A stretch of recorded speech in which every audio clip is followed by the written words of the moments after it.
किशोरी पेडणेकर बोलतात, आपण थेट जाऊयात.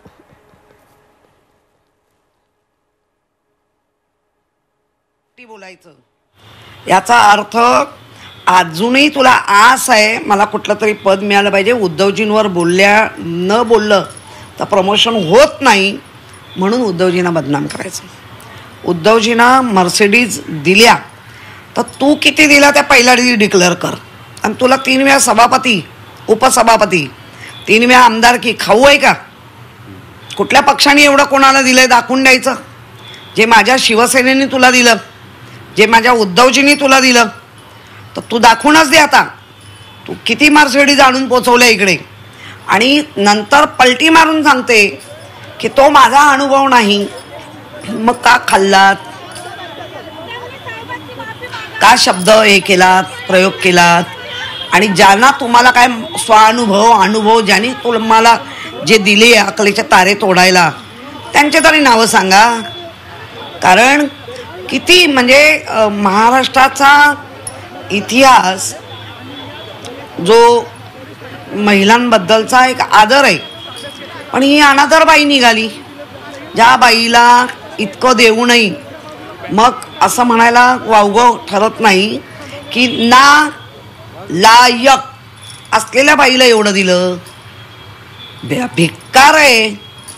आणि तुम्ही कोणाला तरी खुश करण्यासाठी वाटेल ते उद्धवजींवर आरोप करणार नाही सोडणार तुम्हाला. आता पुढची स्टेप काय असेल? आंदोलन करणार?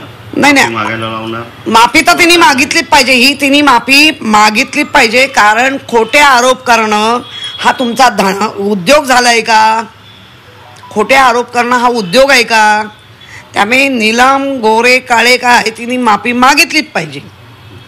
आणि मला वाटतं आता शिवसैनिक खरंच म्हणजे एक परिसीमा गाठायला लागलात तुम्ही. खोट्या आरोपांची परिसीमा गाठताय. आणि मला असं वाटतं मुख्यमंत्री म्हणून फडणवीस साहेबांनी पण ह्याची दखल घ्यावी.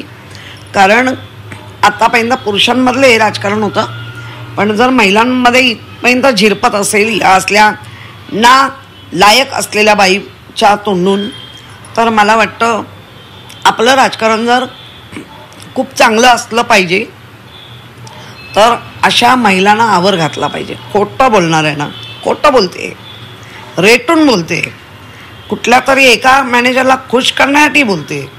आणि मला वाटतं ते चूक आहे. भिक्कार विचारांची बाई आहे.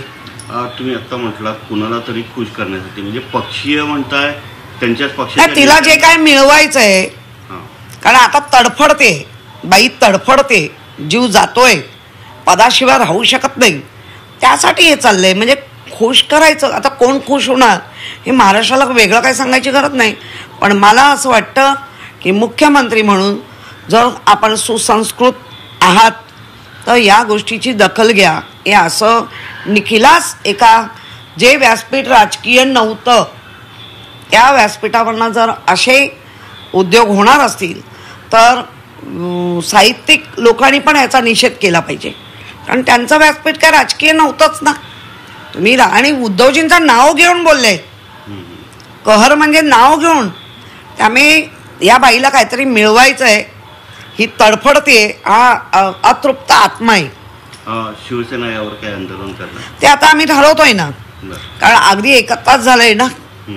आम्ही सगळीकडनं तुम्हाला सोशल मीडियामध्ये भिक्कार धुतलंय या बाईला. त्याची जर तिला चाड असेल मागेल माफी.